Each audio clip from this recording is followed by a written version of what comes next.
We're at a moment of incredible opportunity in the fire technology space, and Convective was really early to recognize that and to learn the space and to start building communities so that people across the board could benefit from it.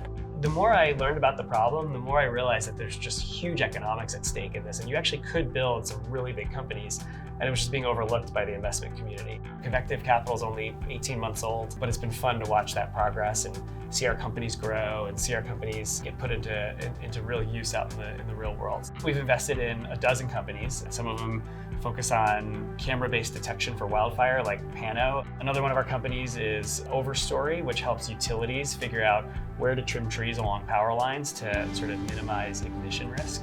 Another one of our companies is called Fireside, and they build software so that firefighters can do defensible space inspections around homes.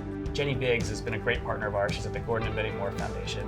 And Jenny has really helped lead the charge from the philanthropic side, thinking about how to make grants and give capital to innovators, and really leading the Gordon and Betty Moore Foundation to support this space. The vision for the Gordon and Betty Moore Foundation is to create positive outcomes for future generations, and that's really something that comes directly from our founders, Gordon and Betty Moore. I just think when you bring people together and there is a diversity of background and a diversity of experiences and a diversity of perspectives, you're going to be cultivating greater resilience. And I think it's maybe I'm too influenced by my views on ecology and ecosystems, but it's the same thing. You want genetic diversity to be able to have resilience in the natural world.